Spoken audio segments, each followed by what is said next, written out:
Hey, Grace Teens. We're going to be talking today about how God rescues His Ark.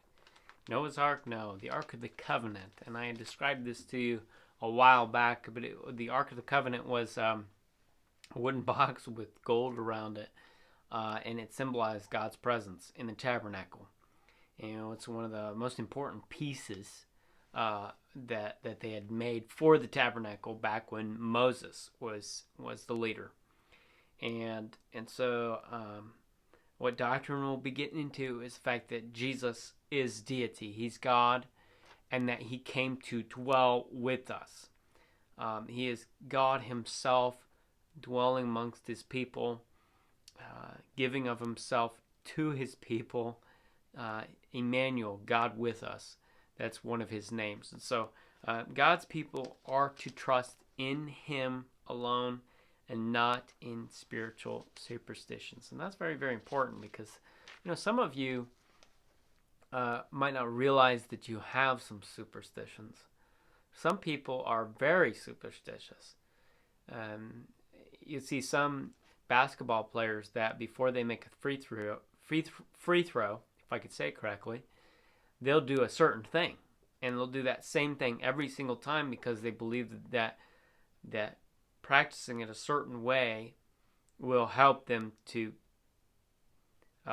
make it every single time. Like some people put their fingers up in the air and they wave them to hopefully make that shot go down. Some people, they have to rub some statue's face before they go out and play the game. Whatever it might be, some people have to eat a certain thing. Like for fun, after we would watch some college football, and every time that our team scored, then we would eat a certain piece of chocolate, or if you get healthy, a grape, and it's weird, but yet people do that stuff. You see, some people have to knock on wood before they state something, or they have a rabbit's foot, or a gold cross around their neck that they have to rub, or something. I mean, there's so many things that is out there, and sometimes we get caught up in the things that God uses to express His glory. We get so focused on the thing that we forget about who God is. We forget His commands. One thing that many people might be struggling with right now is the fact that during this virus, people can't physically worship together in the church building. And people might struggle with that, saying that I can't worship without going to church. Well, you can worship. You don't have to have this physical building in order to worship or to gather. It's nice, and everybody knows that it's there, and you can come to it, and it has resources to be able to worship in, but it doesn't negate you from being able to worship just because you're missing the building. Or some people believe that they have to have certain things like a cross to wear around the neck, or that'll keep them safe, or they rub a holy necklace or something, whatever it might be. Listen, we don't need that stuff, and we can't get distracted by it. Sometimes people think that they see a picture of Jesus in a chicken nugget, so they keep it. They have to show everybody. See, that's a little nutty, isn't it? That's not Jesus in the chicken nugget. So what am I trying to say here is that we get some pretty superstitious as a people at times, thinking and having the wrong focus on the wrong thing. Don't forget who God is and what He can do and what we need to follow. In this passage, Israel's battling the Philistines over and over and over again, and they go into this battle, and they're actually defeated in this battle, and they're wondering what's going on. 1 Samuel chapter 4 and verse 2 through 7, it says there, and the Philistines put themselves in array against Israel. When they joined battle, Israel was smitten before the Philistines, and they slew of the army in the field about 4,000 men. When the people were come into the camp, the elders of Israel said, Wherefore hath the Lord smitten us today before the Philistines? Let us fetch the ark of the covenant of the Lord out of Shiloh unto us, that when it cometh among us, it may save us out of the hand of our enemies. You notice they said that the ark of the covenant, let's go get the ark of the covenant out of the tabernacle, bring it out here, and the ark's going to save us. Listen, the ark is not going to save you. It's just a box with gold on it. Who set that apart? God did. God is the one that can save you. And they totally got distracted by the thing, and they're looking for a reason for defeat. Well, it must be God, so let's just go get whatever, represents his dwelling among us. Let's go bring that out and use it as a lucky charm. Okay, so instead of looking for a sin issue that they had in the camp, which is one of the reasons why they lost against Ai coming into the promised land, sin. Instead of looking at that, see, they had two guys that were amongst them, Hophni and Phinehas. And they were Eli's sons. And what did we talk about them before? They had sin issues. And God was going to judge them. And yet, was Israel looking to correct the sin problems in the camp? No.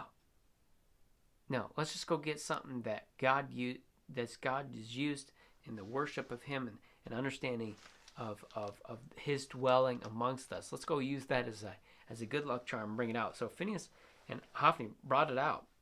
And as soon as they did, Israel cheered. They thought that they had won the day. They thought that was, we got this. It was so strong that the Philistines were afraid. But the Philistines still came in and they fought. And guess what? The Philistines won and stole the ark. 1 Samuel 4:10-11. It says, And the Philistines fought, and Israel was smitten, and they fled every man into his tent, and there was a great, very great slaughter. For there fell of Israel 30,000. 30,000 people died. They'd already lost, 4,000? And now they lost another 30,000? And the ark of God was taken, and the two sons of Eli, Hophni, and Phinehas, were slain. And so Eli's sons died. See, God wasn't bested by the Philistines here. God used the Philistines to judge Hophni and Phinehas to make that prophecy come true. What he had promised to Samuel before. They would be judged for their sin. And that's exactly what happened. And so here they take the ark over to the temple of Dagon, which is a false god of the Philistines. How do you think Israel felt at this point? Totally worthless. Totally worthless. What do? Nothing. Instead, they were treasuring the symbol of God rather than God himself. And they lost it. They lost the Ark of the Covenant. So they put this Ark of the Covenant in the temple of Dagon, and they placed it before a statue of Dagon, and they left it, came back the next morning, and the statue was face down in front of the Ark of the Covenant. So maybe a wind came through, I don't know. They picked it back up, and the next morning, back down. Head broken off, hands broken off. Think God was trying to teach him something? But not only that, people started getting sick. People started having issues. And so then they moved it from city to city to city, and people just kept getting sick. So they finally said, okay, we got to send this thing back. So they put it on a cart, had led by two cows, and led it right back to Israel. They put in some gold offerings in there, and they were not bested by God. They were used by God to judge Eli and his family because, listen, it wasn't just Hophni and Phinehas that died.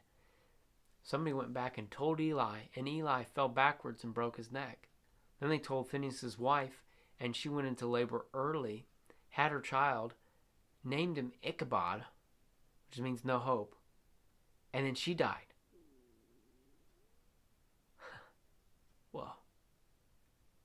What happens when we trust in something that even God desires of us to make, to do? What happens when we lift that higher than God himself, and we use that for our own advantages?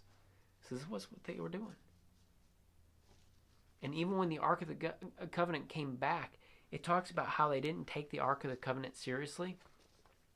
And they were, they made some sacrifices. They did quite a few things, thinking that they were worshiping. But God had set it to where they weren't supposed to be messing with it, and they weren't supposed to be looking at it, because it was set apart. It was holy, and 70 people died. 70 people, because they still weren't taking it seriously. So finally, they called up the right guys. They got a hold of the right guys to come and deal with it. See, we need to take God seriously, and making sure that we're not becoming distracted from him. This is not something to scare you into submission. I'm not trying to do that. I'm just trying to relate to you God's message here, and understanding who he is, not use him as some genie in a bottle, or use some of the things as to be superstitious, like a cross, or the church building, or any of those things, like even communion. Some people go way overboard with that. It's just a symbol to help us, point us to Jesus, not to focus on the juice or the bread. It's to focus on Jesus. So as you come back here, how does Christ connect to it? Christ connects because, that ark which was taken away, that was the symbol of God's presence among them. God sent his only son to dwell amongst his people. Emmanuel, God with us. Jesus, the Son of God, came to dwell among his people. A lot of people don't take Jesus very seriously. So, question of the day: how serious do you take God? What idols right now has God had fallen on their face to get your attention, to show himself bigger and better? Something that he's taken out of your life right now to get you to open up your eyes? Lots of thoughts here. Please take God seriously. We'll talk to you later.